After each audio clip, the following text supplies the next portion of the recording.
ሰላም ዩናይትዳውያን እንዴት ናችሁ?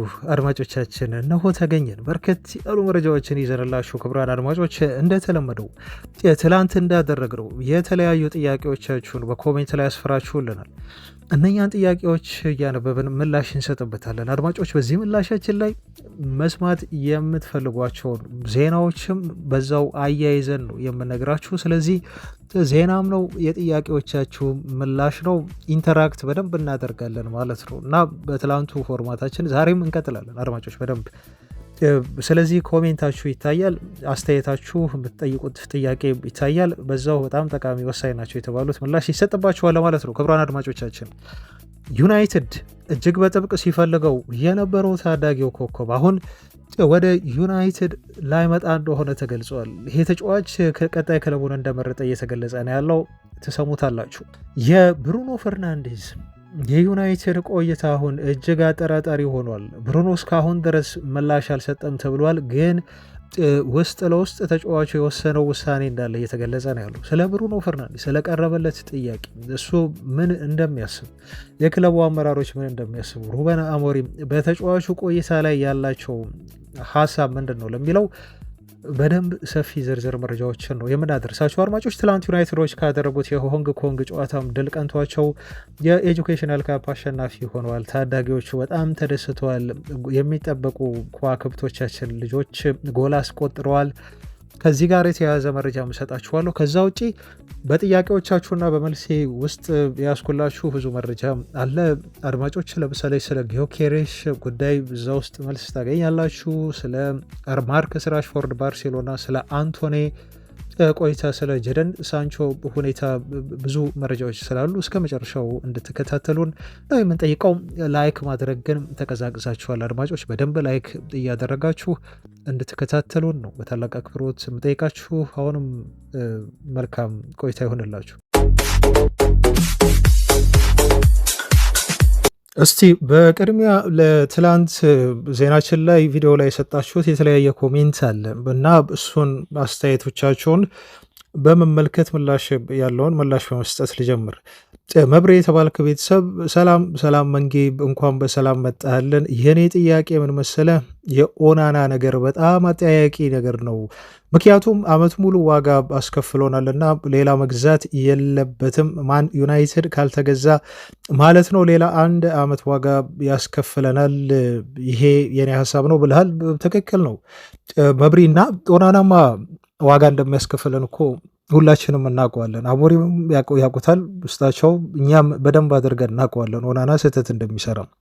እንደውም ትላንት የመቤቦን ዜና ሰራላቸው። ካሜሮናዊ ስለሆኑ ሁለቱም ይግባባሉ፣ ይነጋገራሉ እና የሰራቸውን ያለፉን ዓመት ስህተቶች ኦናና በዚህ እንኳን ያካክሰን። መቤቦን አግባብቶ ወደ ዩናይትድ እንዲመጣ ልክ እንደ ኩኒያ ለዩናይትድ ለመፈረም ተጫዋቹ እንዲስማማ ያደርግልን ኤጀንት ኦናና ሆኖ ቢያንስ ስህተቱን በዚህ ካስን ብዬ ስናገር ነበር ትላንትና።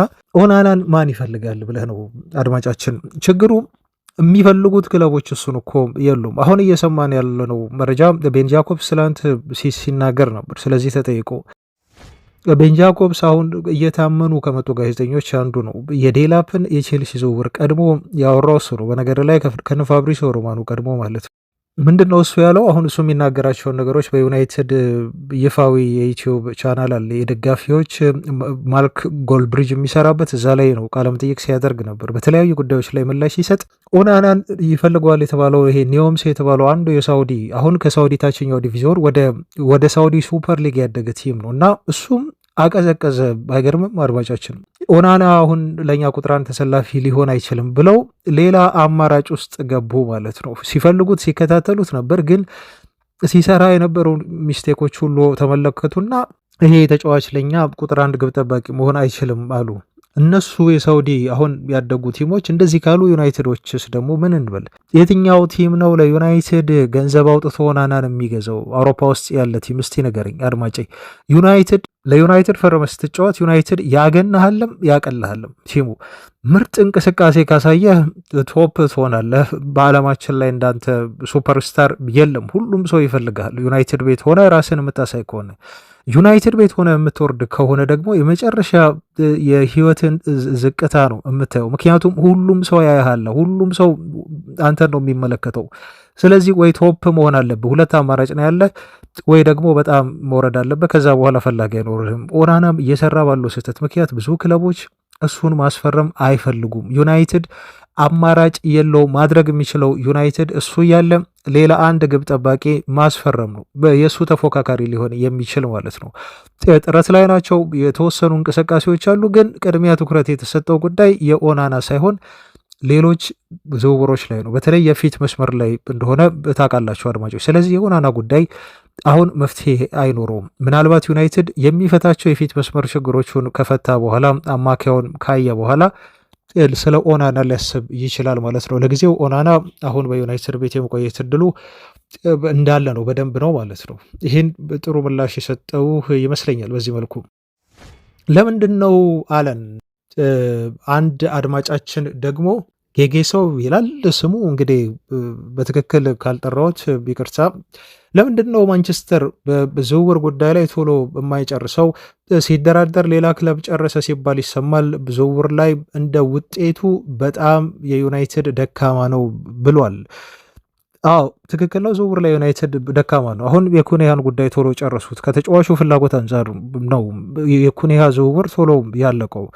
በነገር ላይ ለምንድነው ኩኒሃ ደግሞ በዚሁ አስረግጬ ልንገራችሁና እስካሁን ያልፈረመው ካላችሁ ብዙ ከዝውውሩ ጀርባ ያሉ መጨረስ ያለባቸው ጉዳዮች አሉ። የቪዛ ጉዳይ ተብሏል። ቪዛውን ማጠናቀቅ አለበት፣ ፕሮሰስ ላይ ነው። የቪዛው ጉዳይ አሳሳቢ አይደለም። ከዛ ውጪ ትልቁ ምክንያት ምን መሰላችሁ? ሜዲካል ምናምን ይባላል። ሜዲካል እስካሁን ድረስ ያደርጋል። በእርግጠኝነት ግን ዩናይትድ እሱን ማስመዝገብ የሚፈልግበት የይር ካላንደር አለ። አሁን ገና የዝውውር መስኮት እኮ አልተከፈተም አይደል አድማጮች? ገና ነው። አሁን ዛሬ ቀን 31 ነው፣ ሜይ 31 ነው አይደል? ነገ ነው እኮ በይፋ የሚከፈተው፣ ነገ በይፋ ነው የሚከፈተው። ስለዚህ የጊዜ ሰሌዳ ካላንደር አላቸው የትኛዎቹም ክለቦች ማለት ነው።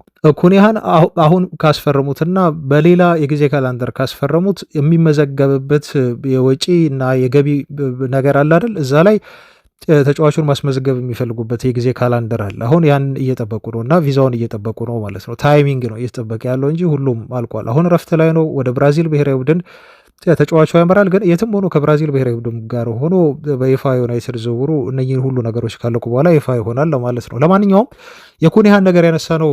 ለምንድን ነው አድማጭ ይህን ጥያቄ ስለጠየክ ነው። ለዩናይትድ ለምን ዝውውር ላይ አይፈጥንም ስላልክ ነው። የአቅም ጉዳይ ነው። ግልጽ ነው እኮ መልሱ። ክብረ አድማጮቻችን ይህን ሁላችሁም የዩናይትድ ደጋፊዎች ታውቃላችሁ። ዩናይትድ አቅም የለውም። አሁን አሞሪም 100 ተበጀተለት ተባለ። ከ100 ላይ ለኩኒሃ ዝውውር አወጣ። ለአንዳንድ ተጫዋቾችን ውል ማፍረሻ ለመክፈል ፈቃደኛ ነበር። ዴላፕን በተመለከተ ለምሳሌ አይታችኋል።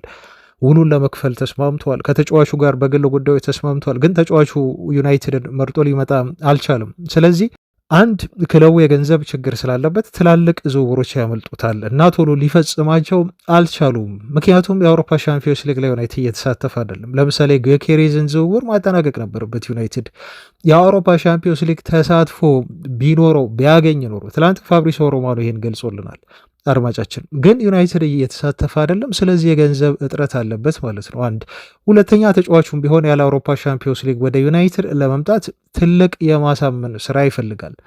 ይህን የማሳመን ስራ ደግሞ አሁን አሞሪም ጀምሮታል። ተጫዋቹን ለማግባባት ጥረት እያደረጉ ነው ተብሏል። ለምሳሌ ቤንጃሚን ሴስኮ ወደ አርሰናል ለማምራት አሁን ዋነኛ የዝውውር ኢላማቸው ስላደረጉት ዩናይትዶች ጊዮኬሬዝን እናገኛለን የሚል ተስፋ እንዲሰንቁ አድርጓቸዋል።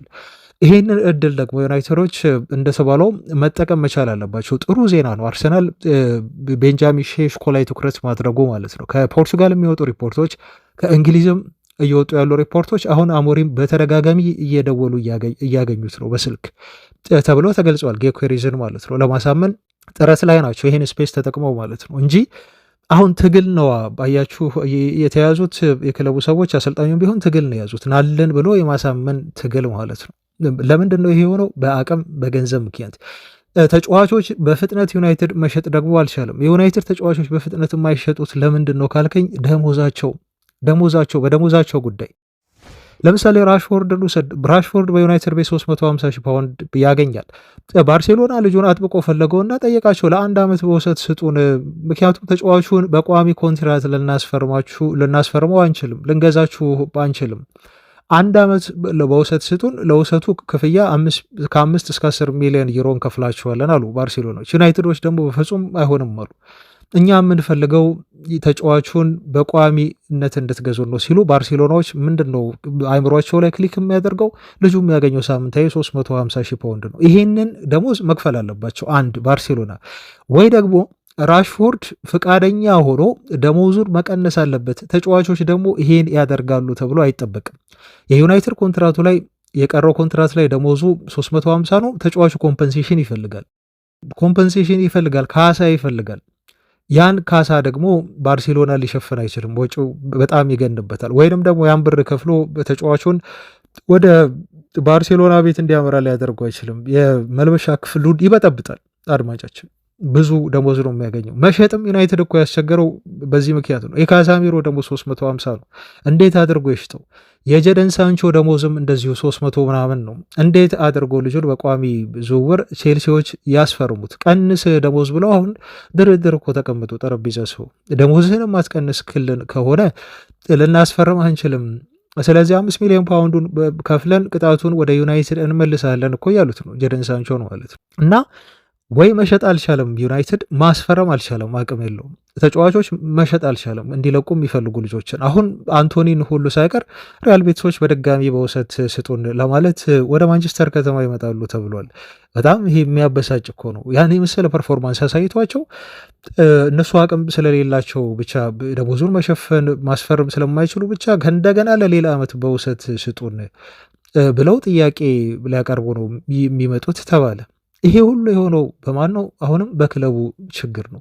ከዚህ በፊት በአስፈረማቸው ተጫዋቾች ኮንትራትና በሰጣቸው እጅግ የተጋነነ ደሞዝ ምክንያት ክለቡ በራሱ ምክንያት እየተቸገረ ነው ለማለት ነው። አድማጬ ደነቀው፣ እኛ ዩናይትዳውያን አሞሪም እንዳለው ለሻምፒዮንስ ሊግ ብቻ ለመጫወት የሚመጣ ተጫዋች አንፈልግም። የምንፈልገው ልክ እንደ ኩኒሃ ለማንቼ ፍቅር ያለው ቢመጣ ይሻለናል። ከሁለቱ ቪክተሮች አንዱ ቢመጣ በግሌ ደስ ይለኛል ብለሃል። እኛም ደስ ይለናል። ሁለቱም ቪክተሮች በጣም ምርጥ ጨራሽ የተመሰከረላቸው፣ በትላልቅ ጌሞች ላይ ራሳቸውን ያሳዩ፣ በትልልቅ መድረኮች ላይ በትልልቅ ሊጎች ላይ እየተጫወቱ እንደ እንግሊዝ ባይሆንም የተጫወቱ ራሳቸውን ያሳዩ ናቸው። ስለዚህ እኛ የምንመርጠው እነኝህን ተጫዋቾች ነው። ግን አንዳንድ ጊዜ ክለቦች ተጫዋቾችን ለማዘዋወር ሲጠይቁ ክለቦች በተለይ አሁን ያሉ ተጫዋቾች የራሳቸውን ጥቅም ነው በደንብ አድርገው የሚመለከቱት። እንደ ኩኒያ አይነት ዩናይትድን ብቻ ብሎ መርጦ የሚመጣ ተጫዋች ከስንት አንዴ ነው የምታገኘው ማለት ነው። እና ተጫዋቹ ቢመጣ ቢፈልግ ክለቡ ላይስማማ ይችላል እንጂ ቪክተር ኦስሜሄን እኮ ወደ ዩናይትድ ያለ ሻምፒዮንስ ሊግ ሁሉ ሊመጣ እኮ ፈቃደኛ ነው። ግን ደግሞ እዛ ጋር የዩናይትድ አቅም አልፈቀደም። የሚጠይቀው አጠቃላይ ፓኬጅ ማለት ነው። አሁን በልውውጥ ሆይለንድን አካተው ከገንዘብ ጋር ምናምን እየተሞከረ ነው። እሱን ከተሳካ እስቲ አብረን የምናይ ነው የሚሆነው። አድማጫችን ግን ሀሳብ ትክክል ነው። ለዩናይትድ ፍቅር ያለው ተጫዋች ቢመጣ ነው ምርጥ የሚሆነው። ሳንቾ ለዩናይትድ ፍቅር ሳይኖረው መጥቶ እኮ ነው እዚህ እያሰቃየን እያስቸገረን የሚገኘው። አድማጫችን ሊኩ የተባልከው አድማጫችን ደግሞ እንዲህ ብለሃል። እስቲ አድማጮቻችን ስትጽፉ አስተያየት ወይም ጥያቄ ሲኖራችሁ ትክክለኛ ስማችሁን ብጽፉልን ደስ ይለናል። እንደኔ ሀሳብ ዴላፕ አለመምጣቱ ደስ ነው ያለኝ። ምክንያቱም አሁን ላይ የበሰለ አጥቂ ልክ እንደ ኦስሜሄን ያለ አጥቂ መቶ እነ ኦቢ ከሱ ቢማሩ ነው የተሻለ የሚሆነው እንጂ ዴላፕ ገና አዳጊ ነው ብላል። ይሄ ያንተ ፖይንት ጥሩ ነው። በዚህ መልኩ ከሆነ እረዳሃለሁ። ብዙዎቻችሁ ኮሜንት ስታደረጉ ትላንት የተመለከትኩት ዴላፕ ባለመምጣቱ ደስተኛ ናችሁ፣ ስሜታችሁ ነው፣ ሀሳባችሁ ነው። በቃ ተጫዋቹ ካልተመቻችሁ መብታችሁ ነው፣ ትችላላችሁ፣ ገለባችሁ ነው። ዩናይትድ የፈለጋችሁትን አስተያየት መስጠት ትችላላችሁ። ግን እኔ የምሰጋው ምንድን ነው? ትላንትም ነግሬያቸዋለሁ አይደል? እኔ የምሰጋው ዴላፕን አተናል አይደል? አሁን እሺ ከሱ የተሻለ አጥቂ ማናገኝ ከሆነ ደግሞ በዴላፕ አለመምጣት ልንቆጭ እንችላለን እያልኳችሁ ነው አድማጮች። ምክንያቱም አሁን ያሉት በጣም ጨራሽ የተባሉ ትላልቅ አጥቂዎች ዋጋቸው የሚቀመስ አይደለም። ስለዚህ ዩናይትድ ከዴላፕ የተሻለ ነው የማንለውን አጥቂ ሊያስፈርም ይችላል እያልኳችሁ ነው የምንገኘው። እኔ በግሌ በብቃቱ በልጁ በጣም አምናለሁ። አሁን ቶሎ ፊክስ ይሆናል የዩናይትድን የአጥቂ መስመር ቶሎ ፊክስ ያደርጋል ብዬ ባላስብም ልጁ ሌላ አጥቂዎች ቢጨመሩለት የሚል እሳቤ አለ። ለማንኛውም ሄዷል አይደል? እሱን እንርሳው። ግን በዚህ መልኩ አስተያየት ሰጥተሃል አንተ። ምክንያቱም የተሻለ ነው ለነ ኦቢ ኦስሜሄን ቢመጣ ወይም ሁለቱ ቪክተሮች ከአንዳቸው ቢመጡ እነዚህ ታዳጊዎች በደንብ ከነሱ ይማራሉ፣ ጫናውንም ይሸከሙላቸዋል። ዩሲ አሁን ዩናይትድ ቤት ውስጥ እኮ ጫና መሸከም አቅቶት እኮ ነው ሆይለንድ። ልጁ እኮ ይችላል ኳስ በነገራችን ላይ ግን በቃ አንድ የጠፋበት ጥፍትን ያለበት በቃ ምንም ነገር ኳስ ኮንትሮል ማድረግ ራሱ ልጁ ከበደው አቃተው። በትላንቱ ጨዋታ ላይ ራሱ አላያችሁም? ትላንትም እንዴት አድርጎ ፍሎፕ ሲያደርግ እንደነበረ በእነኚህ በኤዥያ በሆንግ ኮንግ ተከላካዮች እነሱን ሬጅስት አድርጎ ጎል ማስቆጠር ሲያቅተው ስትመለከቱ አንዳንዴ እድልም ከእሱ ጋር የለችም። በረኛ የመለሰበት ኳስ አለ። ግን እነኚህ እንደዚህ አይነት ክለቦች ላይ ልጁ ጎል ካላስቆጠረ እንዴት ነው ፕሪሚየር ሊግ ጎል ያስቆጥራል ብላችሁ ሆይላንድ የምትጠብቁት? የሆይላንድ ጉዳይ አይምሮ ላይ ነው ችግሩ። በነገራችሁ ላይ አይምሮ ነው። በቃ አመነ ልጁ። ታውቃላችሁ የተለያዩ ሜሞች ሲሰሩበት የዩናይትድ ደጋፊዎችን አስተያየት ይመለከታል ምናምን በቃ አመነ እንደማይችል አድርጎ ራሱን የቆጠረው እና ሆይላንድ ከዚህ ሲዝን በኋላ በዩናይትድ ቤት ምንም የሚፈይር ተጫዋች አይደለም። መቀመጥም ቤንች ላይ መቀመጥ ያለበት ልጅ አይደለም፣ እንኳን ቤስት ሆኖ ሊሰለፍ ቀርቶ ማለት ነው። ለማንኛውም የአንተን ፖይንት ግን እረዳለሁ። ከዴላፕ ይልቅ እነኚህ ትልልቅ ተጫዋቾች የዩናይትድ ታዳጊዎችን ያስተምራሉ። አጥቂዎች የሚመጡ ከሆነ ነው። ዩናይትድ እጅግ በጣም የሚያስፈልገው ኤደርሰን ነው ብልሃል። ኤደርሰን፣ ኮኔሃ፣ ዜርኪዜ የሚገርም ጥምረት እንደሚፈጥሩ እርግጠኛ ነኝ ብለህናል ዳዊት። አሁን ትክክል ነው። ኤደርሰንም እኮ በዩናይትድ ይፈልጋል። የፊት መስመሩን መጀመሪያ ለመጨረስ ጥረት እያደረጉ ነው። ከዛ ወደ አማካዩ መምጣታቸው አይቀርም ዩናይትዶች እንጂ በተለይ ብሩኖ ፈርናንዴዝ የሚወጣ ከሆነ በኋላ ዜና አለኝ ስለሱ።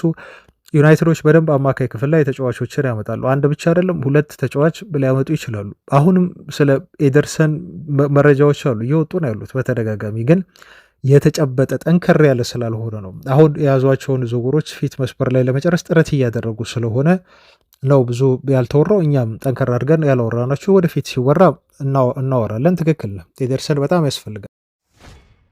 ሰላም መንጌ ሲሳይ ይባላለሁ ከሳሪስ አዲሱ ሰፈር መንጌ ያለችኝ የኔ ጥያቄ አንድ ነው። ስለ ብሩኖ በቃ ልጁ ከሚሰቃይ ይሂድ። በቃ ብዙ መልካም ነገር ሰርቷል፣ እናመሰግናለን፣ መልካም ነገር ይግጠመው፣ ይህን ነው የምለው ብልሃል። ስለ ብሩኖ በኋላ ዜና ስላለኝ ከዚህ ቀጥሎ እናወራበታለን። መረጃ ደርሳችኋል ያለውን ነገር። እንኳን ደህና መጣ። ትላንት ስለ ዴላፕ ተናግረህ ዛሬ ተረጋገጠ።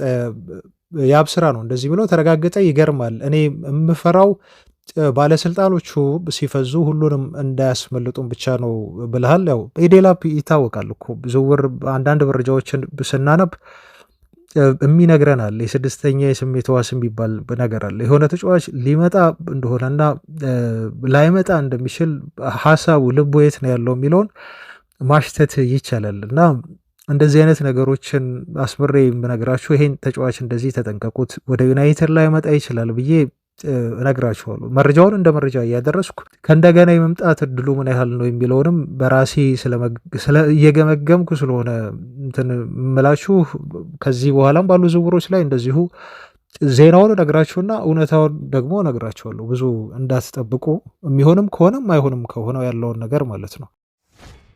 ሌላው ደግሞ ሰማሃር የተባልከው ቤተሰብ ከአሞሪም የሚደብረኝ ነገር ከሚዲያ ጋር ያለው ነገር ነው። ትንሽ ቆጠብ ቢል አሪፍ ነው ብላል። ወዶ እኮ አይደለም ሰማሃር፣ ወዶ እኮ አይደለም አሞሪም።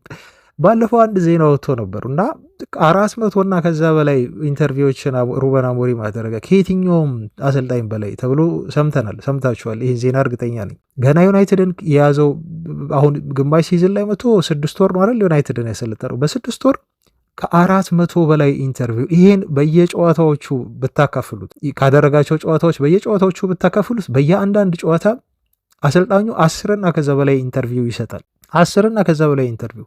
አሞሪም ባይገላለጥ እኮ ብለሃል። ወዶ አይደለም እኮ የሚገላለጠው፣ የስምምነቱ አንድ አካል ሆኖ ነው። ሲፈራረም ዩናይትድን ለማሰልጠን ሲፈርም ዩናይትዶች ከስካይ ስፖርት ጋር ከተለያዩ ድርጅቶች ጋር የተፈራረሟቸው ስምምነቶች አሉ። ኢቨን የወዳጅነቱን የሰሞኑን ጨዋታ አትመለከትም? እንዴት አድርጎ ቃለመጠየቅ ኢንተርቪው ሲጠይቁት እንደነበረ አሞሪም ራሱ እኮ በጣም ነው የሚሰላችሁት። በነገራችሁ ላይ አሰልጣኞች ራሱ በጣም ከማሰልጠን በላይ የሚሰላቹት ይሄ ኢንተርቪው ነው። የርገን ክሎፕ በሆነ ጊዜ ተናግረውታል። በቃ አንዳንዴ በምክትል እንዳትል ደግሞ ምክትልም አስቸጋሪ ነው። በቂ ምክንያት ከሌለክ ወይ ታመህ የተለየ ኬስ ተፈጥሮ ካልሆነ በስተቀር እነሱ የሚፈልጉት አንተን ነው፣ ዋና አሰልጣኝ ነው። ምክንያቱም እነሱ ሚዲያ ከቨሬጅ ነው እየሰሩ ያሉት፣ ብር ከፍለዋል፣ ተስማምተዋል። ስለዚህ አሞሪምን ነው የሚፈልጉት። ከሱ ውጭ ሌላ ሰው እንዲመልስ እንዲጠየቅም አይፈልጉም እና የስምምነቱ አካል ነው። ዩናይትድ ሲሆን ደግሞ ግዝፈቱ የቲሙን የሚሰጠው የሚዲያ ሽፋን ተመልከት። ብዙ ትላልቅ ሚዲያዎች ከዩናይትድ የሆነ ነገር ለማለት ዜናዎችን ይፈልጋሉ። ከአሰልጣኙ አፍ እያንዳንዱ የሚናገራቸውን ነገር ይፈልጋሉ። እስቲ ፊቱን ተመልክቶ አሞሪም በጣም እኮ ነው እንደተሰላቸ የሚያመላክተው።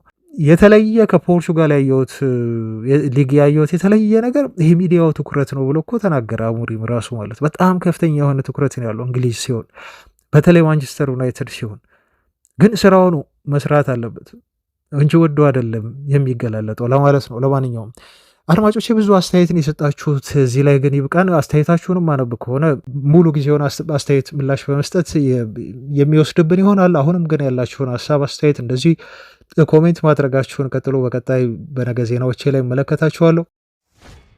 ስለ ትላንትና ጨዋታ እስቲ አንዳንድ ነገሮችን ደግሞ እንበል ከታዘብናቸው አድማጮች። ያው መረጃዎቻችንን ማድረስ እንቀጥልና ሆንግ ኮንግን ትላንት አሸንፈዋል 3-1 ጥሩ ነው። እንግዲህ ይሄ የትምህርታዊ ዋንጫ ወይም ዲፋይኒንግ ኤጁኬሽን ቻሌንጅ ካፕ የሚለውን አንስተዋል። ጥሩ ነው። ታዳጊዎቹ እያነሱ ዋንጫውን እኮ ፊታቸው ላይ ፈገግታ ስታየው የሆነ ጥሩ ስሜት አልተሰማችሁም? እነ ኦቢ ትልልቆቹ ሲኒየሮቹንማ ተዋቸው፣ ለነ ኦቢ ግን ትርጉም አለው።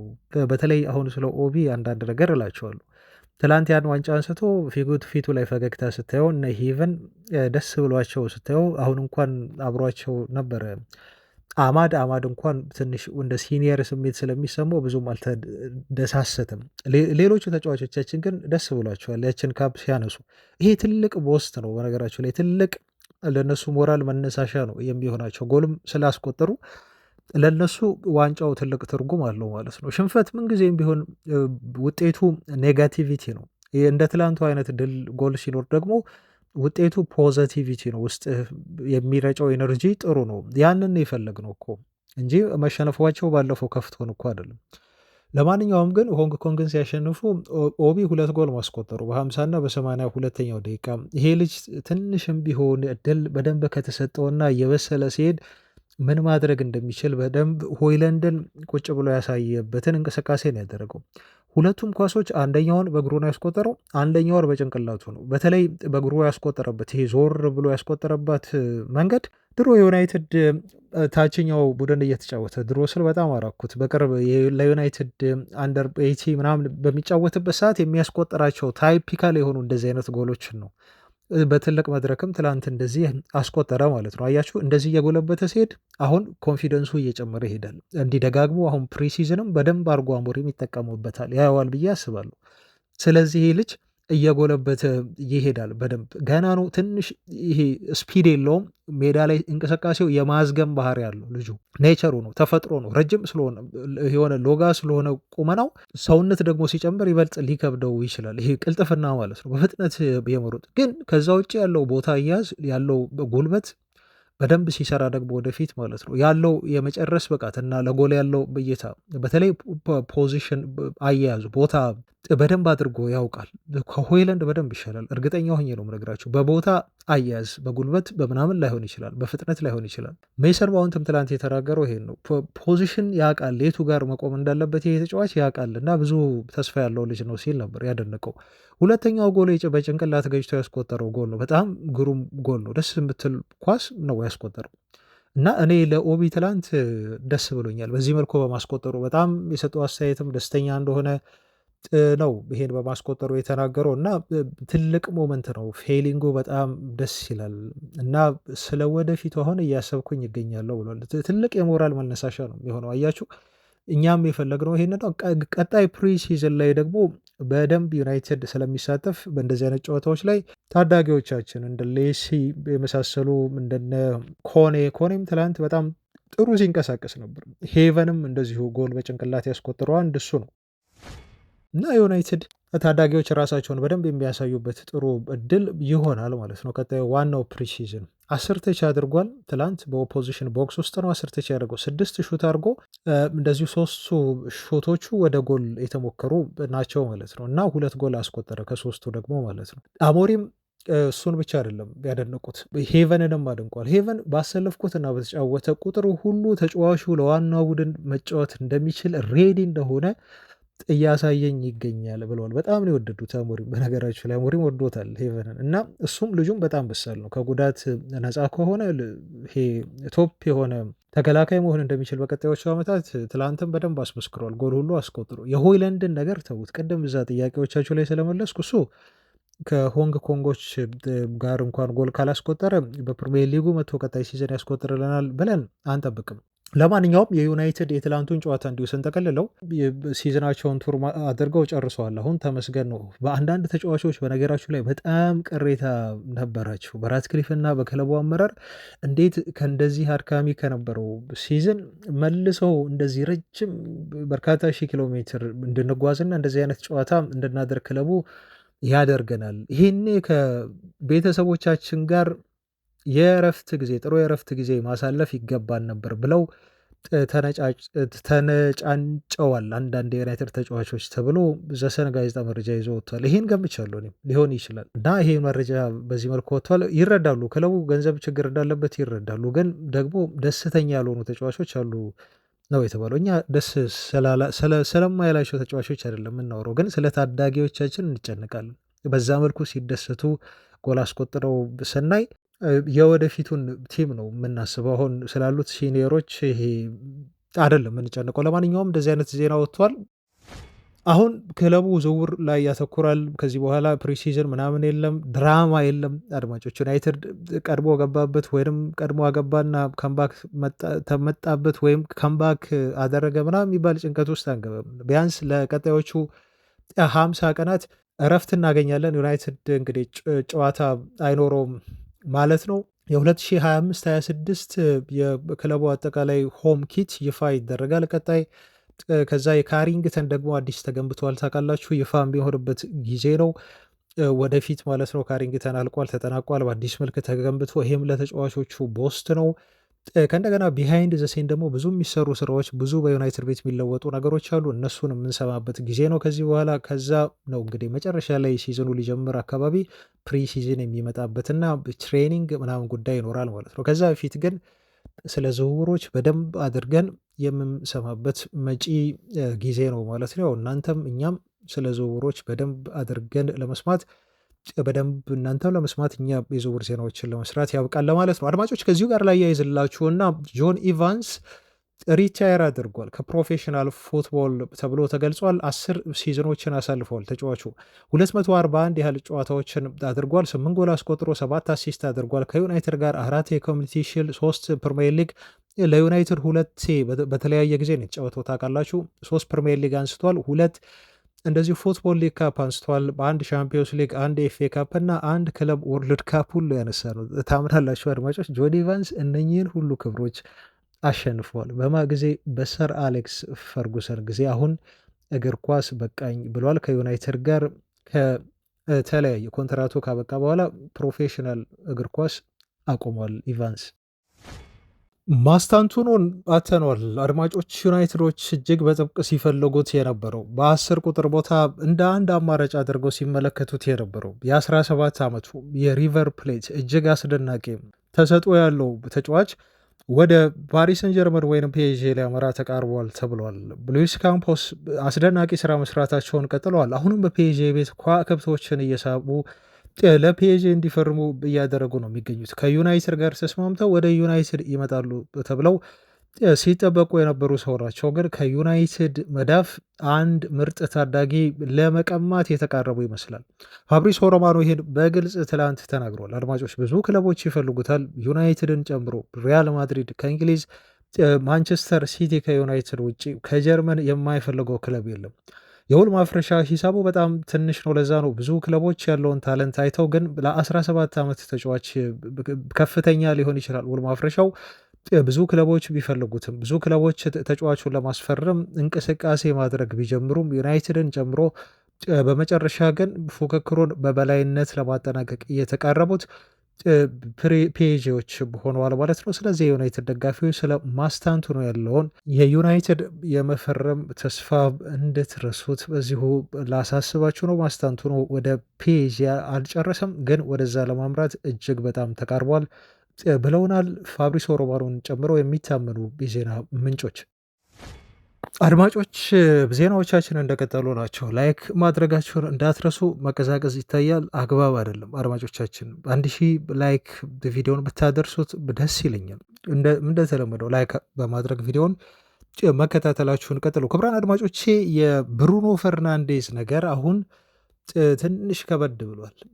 ግድ ነው፣ ስለ ብሩኖ ማውራት ይገባናል። ይሄ ተጫዋች ሳያመልጠን አይቀርም። ክቡራን አድማጮች ሳያመልጠን አይቀርም። አሁን ከምሰማቸው ነገሮች አንጻር ብሩኖ ፈርናንዴዝ ከዩናይትድ ጋር የሚቀጥል አይመስለኝም። ያሉትን መረጃዎች በሙሉ እነግራችኋለሁ። ያው ሰሞኑን ብዙ አውርተንበታል፣ እናንተም ሀሳባችሁን ስታካፍሉ ነበር። እኔም የራሴን ሀሳብ ነግሬያችኋለሁ። ብሩኖ ፈርናንዴዝ ይቆይ አይቆይ በሚለው ላይ ምን እንደማስብ ማለት። አሁን ግን እየወጡ ያሉት መረጃዎች በሙሉ እያመላከቱን ያለው ብሩኖ ፈርናንዴዝ ከዩናይትድ ለመውጣት እየተቃረበ ስለመሆኑ ያሉት መረጃዎች ምንድን ናቸው? እሱ ነግራቸዋለሁ። አሁን በደንብ ብዙ ዝርዝር መረጃ ስለወጣ ማለት ነው። ከዛ በፊት ግን የ72 ሰዓታት ዴድላይን ተቀምጧል ተብሎ ተገልጾ ነበር። ይሄ 72 ሰዓታት ማለት የዓለም ክለቦች ሻምፒዮና ከሚጀምርበት ሳይጀምር ማለት ነው። ሳይጀምር ወደዚህ ያለውን ጊዜ ነው የሚያካትተው። ለምሳሌ ዛሬ 31 ነው ሜይ አይደል? ከዛ ሜይ፣ ጁን፣ ጁላይ ነው አይደል? ከጁን 1 ጀምሮ እስከ ጁን የዓለም የክለቦች ሻምፒዮና እስኪጀምር ድረስ ቀን አለው ብሩኖ ፈርናንዴዝ ምላሽ ለመስጠት ነው የተባለው። አሁን የመጨረሻ አቅርቦቱን አቅርበውለታል። ብሩኖ ፈርናንዴዝ እየተባለ እንዳለው ከሆነ አሁን የሚታመኑ የዜና ምንጮች እንደሚሉት ከሆነ ብሩኖ ፈርናንዴዝ በጣም ማድመጥ ጀምሯል። አልሂላሎችን እያደመጠ ነው። ፈቃደኛ ሳይሆን ብሩኖ ፈርናንዴዝ እንዴት ሊያደምጥ ይችላል? ምን እንዳደረገ ታውቃላችሁ? ብሩኖ ፈርናንዴዝ ከባለፈው ሰኞ ጀምሮ በከፍተኛ ደረጃ እያወሩ እየተደራደሩ ነበር እና የአልሂላል ሰዎች ወደው አይደለም ብሩኖ ፈርናንዴዝን እንደሚያስፈርሙት እርግጠኛ እየሆኑ የመጡት። አድማጮች ወኪሉ እዛ ሄዶ ነበር ሳውዲ አረቢያ ድረስ ፕሬዚዳንቱን አናግሮ ነው በደንብ ተደራድሮ እየመጣው። እሱ ዛት ሄዶ ተደራድሮ መምጣት ብቻ አይደለም ያደረገው ነገር። ብሩኖ ፈርናንዴዝ እዚሁ እያለ ደግሞ እሱ ቱሩን ላይ እያለ ከእንደገና በቪዲዮ ኮል የአልሂላሉ ፕሬዚዳንት አግኝተውት በቪዲዮ ኮል አውርተውታል ብሩኖ ፈርናንዴዝን እና ተጫዋቹ ይሄ በዚህ ፈርደር ድረስ ነው የሄደው። እስከዚህ ርቀት ድረስ ሄዷል። በቪዲዮ ኮል ከአልሂላል ፕሬዚዳንት ጋር እስከ ማውራት ድረስ ማለት ነው። እና ከዛ ሲመለስ ወኪሉ በጣም ፖዘቲቭ የሆነ ቶክ አድርጎ ፕሮዳክቲቭ የሆነ ንግግር አድርጎ ነው የተመለሰው ተባለ አድማጮች። ስለዚህ ብሩኖ ፈርናንዴዝ ፍላጎት ባይኖረው እኮ ወዲያው ከት ማድረግ ነበረበት። በቃ በዩናይትድ ቤት እቆያለሁ ብላ ብላ ምናምን ብሎ የሚያስብ ከሆነ እና ለዩናይትድ ፍቅር እንዳለው እና እንገምታለን። ብሩኖ ፈርናንዴዝ ኦፍኮርስ ለዩናይትድ ፍቅር አለው፣ ግን ገንዘብ ያታላል። በሱም አትፈርዱም። እየቀረበለት ያለው ገንዘብ በጣም ዘግናኝ ገንዘብ ነው። የምትፈልገውን በሙሉ እኮ እንሰጣለን ያሉት የሆነ ጊዜ ኔይማርን ሲያስፈርሙ እንዳሉት አይነት ነገር ማለት ነው። ወደ ሳውዲ ሲሄድ ኔይማር መኖሪያ ቤቱ ትላላችሁ፣ ቤት ይሄ ምንድነው መኪና ትላላችሁ፣ በቃ የሚያስፈልገው ነገር በሙሉ አንተ ብሩኖ ፈርናንዴዝ የጠየቀውን ነገር በሙሉ እንሰጥሃለን፣ ምንም ችግር የለም ነው ያሉት ልጁ። ወኪሏም የምትልሰው ነገር ይኖራል። ስራዋን እየሰራች ነው፣ እየተቀላጠፈች ነው። ብሩኖን ተውት፣ የብሩኖ ሌላ ሌቭል ነው። ስለዚህ ልጁ እንዴት ከዚህ ከምቾት ቀጠና ወጥቶ የሚጎሳቆልበት ቀጣይ ሲዝን ዩናይትድ ይሻሻል አናቅም። አድማጮች እርግጠኛ አይደለንም። እኛማ እንደ ደጋፊ ዩናይትድ ይሻሻላል ብለን ግን ተስፋ እናደርጋለን። ለዛ ነው ክለባችንን የማንጥለው፣ ተስፋ ሁሌ ውስጣችን ስላለ። ግን ብሩኖ ይሄ ሂሳብ ቀርቦለት እና ዝውውሩ ባይሳካ አሁን ዩናይትድ ፍጹም እኔ እምነት የለኝም። ይኸውላችሁ አንድ ነገር ልንገራቸው፣ የክለቡ ባለቤቶች የክለቡ አመራሮች አሁን ካለባቸው ችግር አንጻር ይሄ ራትክሊፍ እየወሰዱ ካሉት እርምጃ አንጻር እንደተባለው ፋብሪሶ ሮማኖ ትላንት ዩቲዩብ ላይ ወጥቶ ያለው ምንድን ነው? ለዩናይትድ የፈለጋችሁትን ለተጫዋቹም ለዩናይትድም እናንተ የምትጠይቁትን የዝውውር ገንዘብ እንሰጣለን ነው ለዩናይትድ እያሉ ያሉት። እስካሁን ፎርማሊ ይፋ ጥያቄ አላቀረቡ። ዩናይትድ 100 ተባለ እንጂ ይጠይቃል የተባለው 100 ተባለ እንጂ ምናልባት ከዛም በላይ ቢላቸው የሚከፍሉበት እድል አለ ማለት ነው። እና የክለቡ አመራሮች አሁን ካለባቸው ችግር አንጻር ሊቀበሉት ይችላሉ። አሞሪም ይፈልጋሉ ወይ ብሩኖ ፈርናንዴዝ እንዲሄድ ካላችን ደግሞ አሞሪም አይመስለኝም። ቢቆይለት ደስተኛ ነው አሞሪም። አሞሪም አይጠላም ቢቆይ ብሩኖ ፈርናንዴስ። ለምን ያውቃላ ብሩኖ ፈርናንዴስ ለዩናይትድ ምን ማለት እንደሆነ ቲሙን ይዞ ያለው ተሸክሞ ያለው ዩናይትድ በሱ ጫንቃ ላይ እንዳለ ያውቃል። ስለዚህ ቢቆይለት አሞሪም ደስተኛ ነው። እንዲቆይ የሚፈልገው ብቸኛው ሰው አሁን በዚህ ሰዓት ብሩኖ ፈርናንዴስ አሞሪም ብቻ ነው። አሁን እንኳን ብዙ የዩናይትድ ደጋፊዎች በቃ ይሸጥ ወደ ማለት አምርተዋል። የሀገር ውስጥ እናንተም አላችሁ ውጭም ያሉ የዩናይትድ ደጋፊዎችን ሀሳብ እየሰማው እያነበብኩ ነው። አሁን ይሸጥ በቃ 31 ዓመቱ እኮ ነው። ከዚህ በኋላ 1 ዓመት ወይ 2 ዓመት ከጨመረ 2 ዓመት ላይ ኮንትራቱ ያልቃል። በዛ ሰዓት ይሄን ያህል ገንዘብ ለዩናይትድ የሚሰጠው የለም። ዩናይትድ በጣም ተቸግሯል። አሁን ችግር ውስጥ ነው ያለው ዩናይትድ። ቡድን ግንባታ ይፈልጋል። ይሄን ገንዘብ ይቀበልና ሌላ ቡድን ይስራ። ለዝውውር ባጀት የሚወጣው ገንዘብ 200 ሚሊዮን ይሆናል። በቂ ነው ከብሩኖ ሽያጭ ጋር። ስለዚህ ሌላ ተጫዋቾችን ዩናይትድ ያስፈርም ብለው በሁለት ጎራ ተከፍለዋል። አሁን እንዲሄድም አይፈልጓሉ። ዩናይትድ ብሩኖን ከሸጠ ይወርዳል ከፕሪሚየር ሊጉ የሚሉ አሉ። ግን ወደፊት ብዙ እናወራበታለን። እውነት ብሩኖ ፈርናንዴዝ የሚለቅ ከሆነ ዩናይትድ ይጎዳሉ የእውነት የሚለውን ዩናይትድ ይጠቀማሉ የሚለውን በተለያየ ሳይድ ለማየት ሙከራ እናደርጋለን። ግን ብሩኖ ፈርናንዴዝ ከማንቸስተር ዩናይትድ መሄዱ አሁን ይበልጥ እርግጥ እየሆነ እየመጣ ይመስላል አድማጮች፣ እና የሚያሳዩን መረጃዎች በሙሉ ያንን ነው። ምን ያህል እንዳቀረቡለት አሁን ልንገራችሁ። ምንም ታክስ የለም እዛ ታውቃላችሁ። ለእግር ኳስ ተጫዋቾች የሚከፈል ታክስ የለም። እንግሊዝ ውስጥ በየሀገሩ ይለያያል። እንግሊዝ 45 በመቶ ነው አይ ቲንክ ከምታገኙት ደሞዝ ላይ ትከፍላላችሁ። ተጫዋቾች የሚያገኙት ደሞዝ ላይ ይከፍላሉ እንግሊዝ ሲመጡ ለመጫወት። ጣሊያን፣ ፈረንሳይ ተመሳሳይ ነው። አንዳንድ ሀገራት ላይ 50 ነው፣ አንዳንድ ሀገራት ላይ 45 ነው፣ አንዳንድ ሀገራት ላይ 30% ተጫዋቾች ይከፍላሉ። እንግሊዝ ግን 45 ነው የሚከፈለው። እሱ ወደዛ ሳውዲ የሚሄድ ከሆነ ብዙ ተጫዋቾች ወደዛ እየተሳቡ የሚሄዱት ለምንድን ነው? ሙሉ ገንዘቡን ኪሳቸው ውስጥ ነው የሚከቱት። ምክንያቱም ታክስ ፍሪ ነዋ። እዛ በአመት 36.4 ሚሊዮን ፓውንድ ያገኛል። ከዩናይትድ ከሚያገኘው 3-4 እጥፍ ነው ብሩኖ ፈርናንዴዝ እዛ የሚያገኘው። በአመት ነው ይሄን የሚያገኘው። መንዝሊ ሲሆን ደግሞ 3 ሚሊዮን ፓውንድ ይሆናል። 3 ሚሊዮን ፓውንድ በወር። ዊክሊ ሲሆን ደግሞ 700,000 ፓውንድ ነው የሚያገኘው፣ ወይም 1 ሚሊዮን ዩሮ ነው የሚያገኘው። በወር ደግሞ ከወሰዳችሁት 4 ሚሊዮን ዩሮ ማለት ነው በወር የሚያገኘው ብሩኖ እዛ ሄዶ። ከእንደገና በቀን 100,000፣ በሰዓት 4200፣ እንዲሁም በደቂቃ ደግሞ 70 ፓውንድ ኪሱ ይከታል ብሩኖ። ይሄ ደሞዙ ነው አድማጮች፣ ቦነሱን ሳይጨምር። ደሞዙን ከጨመራችሁ እጥፍ ደግሞ ያድጋል። ከዚህ ከ60 ሚሊዮን ፓውንድ በላይ ነው ደሞዙ ሲጨመር፣ ጥቅማ ጥቅሙ ሲጨመር ማለት ነው። የደሞዙን እንኳን ግማሽ ጨመረ ብትሉ እዚህ ላይ ቢያንስ 15 ጨምሩበት። የደሞዙን ግማሽ በቦነስ መልክ አገኘ ብትሉ ሁሉንም እንኳን ባያሳካ። አልሂላል የነሱ ሊግ አልኢታድ ነው ዘንድሮ የበላው። በቀጣይ ሲዘን አልሂላል የሚበላ ከሆነ ምናምን ብላ ብላ እንደዚህ አይነት ቦነሶች ነው ሊሆኑ የሚችሉት አይደል? ብሩኖ ፈርናንዴዝ እንዲያሲስ ካስቆጠረ ብሩኖ የማሳካት እድል ደግሞ አለው። የሚያገኘው ገንዘብ የማይታመን ነው። ከዚህ በፊት ደጋግሜ ብያችኋለሁ። በህይወት ዘመኑ የ3 ዓመት ኮንትራት ነው አይደል የቀረበለት። አጥፍቶ የማይጨርሰው ብሩኖ ፈርናንዴዝ። እዛ ኑሮ ርካሽ ስለሆነ ነው አጥፍቶ የማይጨርሰው የምንለው እንጂ በኢትዮጵያ ቢሆን ምናልባት በኢትዮጵያ ኦፍኮርስ እኮ በሚሊየን ብር በእርግጥ ያልቃል። የኑሮ ውድነት በጣም የተጋነነ ነው። እዛ ግን ይኖራል፣ በደንብ ነው የሚኖር። በጣም ብዙ ገንዘብ ነው። በ3 ዓመት ብሩኖ ፈርናንዴዝ ወደ 200 ሚሊዮን ሊያገኝ፣ ከ150 ወደ እስከ 200 ሚሊዮን ሊያገኝ ይችላል። እንደ ስኬቱ ነው እንደሚያሳካቸው ነገሮች። ፕላስ ወጪ የለበትም። የቤት ክራይ ብሎ ወጪ የለም። የመኪና ሌላ ነገሮች በሙሉ እኮ ተመቻችተውለት ነው። ምንም ሌላ የምታወጡት ወጪ የለም። ፈልጋችሁ የምታወጡት ነገር በፈቃደኝነት ከሌለ ከኪሳችሁ በስተቀር ማለት ነው። ይህንን ነው ለብሩኖ የሰጡት አድማጮች። ለዩናይትድ የሚከፍሉትንም ገንዘብ እንደዚሁ አስቡ እንዴ። ፋብሪሶ እኮ ዩናይትድም ተጫዋቹም ዋትኤቨር አማውንት ነው ያለው ፋብሪሶ ሲገር። ዋትኤቨር አማውንት ሲባል እዚህ ጋር በኮቴሽን አድርጉት። እንግዲህ ለብሩኖ ፈርናንዴዝ 500 ሚሊዮን ስጡም ቢሉ አይሰጧቸውም። ኦፍኮርስ ግን ያልተጋነነ ሂሳብ ከጠየቁ ለመስጠት ፈቃደኛ ናቸው፣ ለተጫዋቹም ጭምር ብሏል።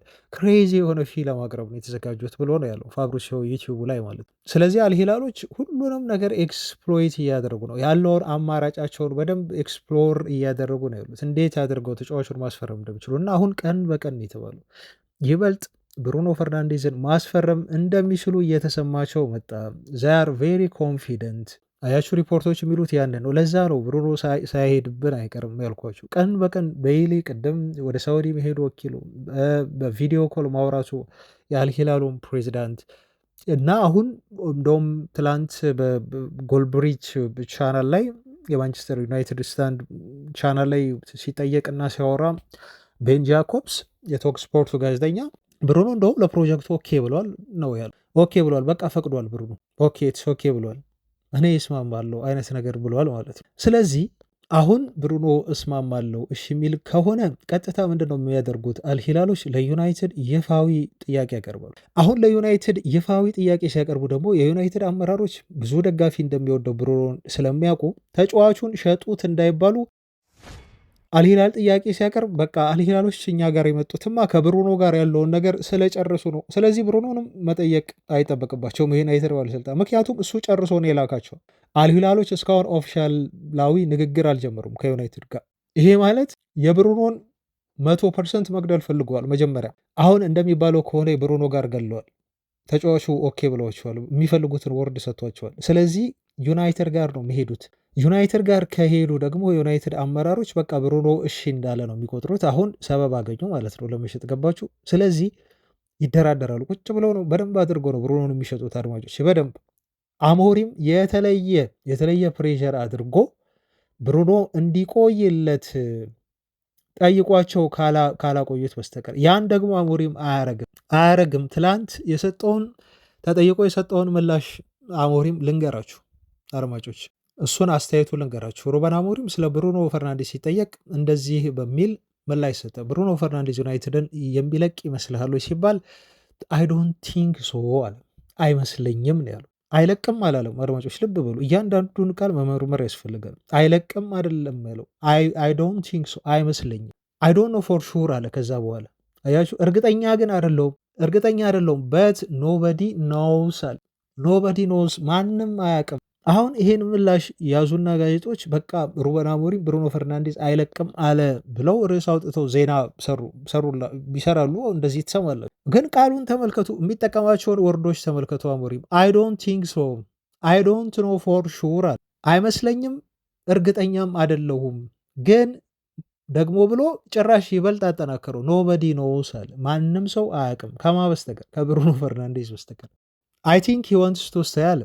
መቆየት ይፈልጋል ብዬ አስባለሁ። ሂስ ሴይንግ ኖ ቱ ኤ ሎት ኦፍ ቲንግስ፣ ብዙ ነገር ሊያባብሉት የሆነ ነገር ሊሰጡት ፍላጎት አሳይተዋል፣ አቅርበውለታል። ግን ይህን ሁሉ ይሰማል። አያችሁ አሞሪም ምን አይነት ነገር ብሩኖን ለማባበል በምን ያህል ርቀት እየሄዱ እንደሆነ አልሂላሎች አሞሪም ይሰማል፣ ሰምቷል።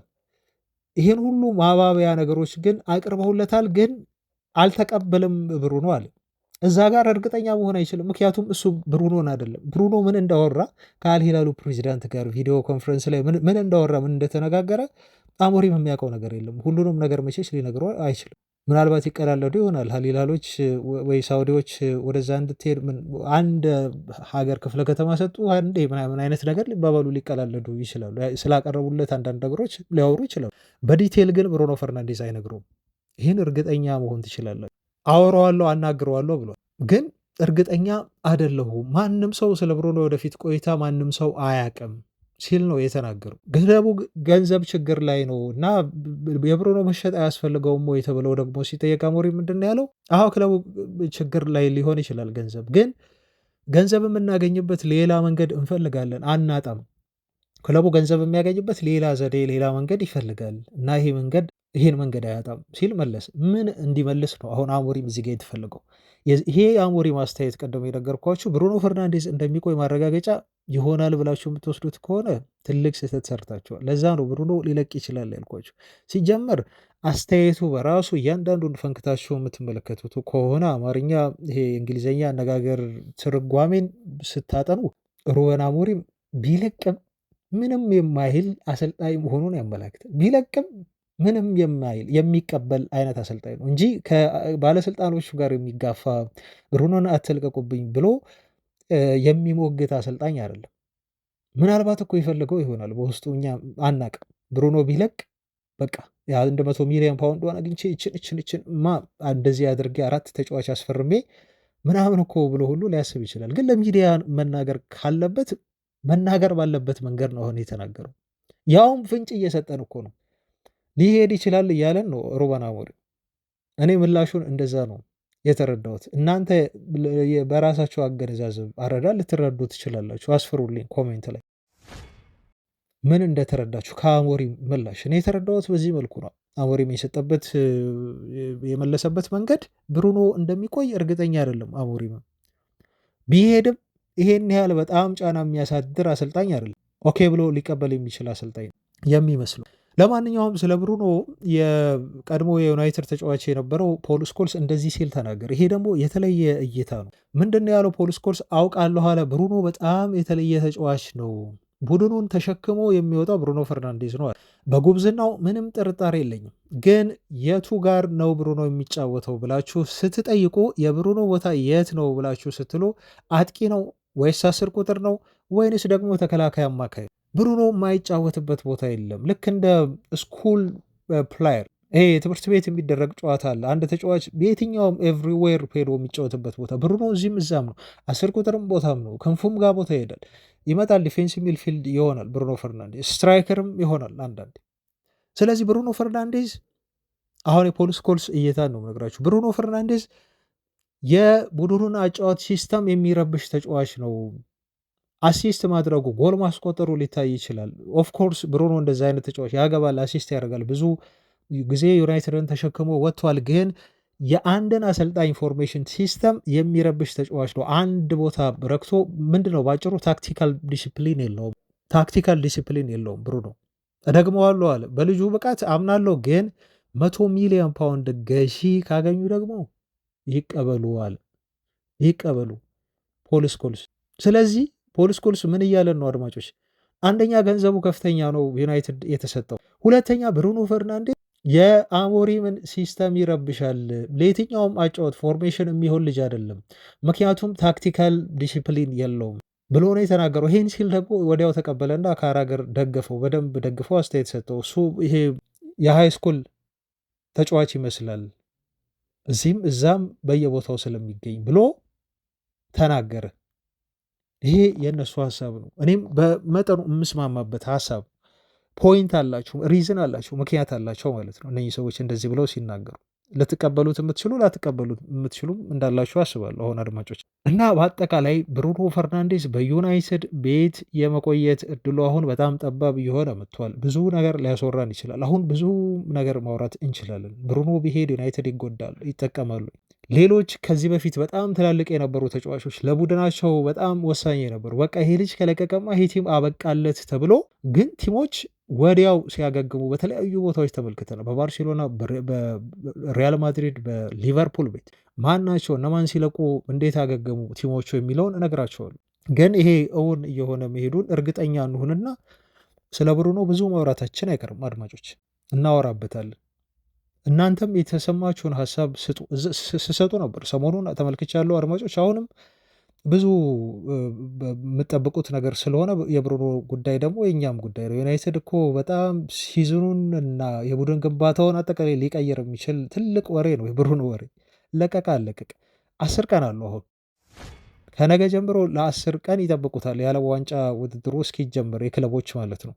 እስከዚህ ሰዓት ድረስ ደግሞ ብዙ ድራማዎችን እናያል፣ ትዊስቶችን ኢን ኦን ኦፍ እያለ ገባ ወጣ እየተባለ ብዙ ነገር ልንሰማ እንችላለን፣ ድራማዎችን ልንሰማ እንችላለን። እና እነኛን እየተከታተልን ደግሞ እኛ እናደርሳችኋለን ለማለት ነው። አድማጮች ቤተሰቦች፣ ለዛሬ ያስኩላችሁ መረጃዎች እነኝህን ይመስላሉ። በዚህ ቃል በተለያዩ ዜናዎች ደግሞ ነገ እንገናኛለን። ሀሳብ አስተያየት፣ ጥቆማ፣ የተሰማችሁን ነገር በኮሜንት አስፍሩልን። ማበረታታችሁን በዚሁ ቀጥሉ ብላሉ አድማጮቻችን። ነገ እስክንገናኝ ሰላም ሁኑ። ባባይ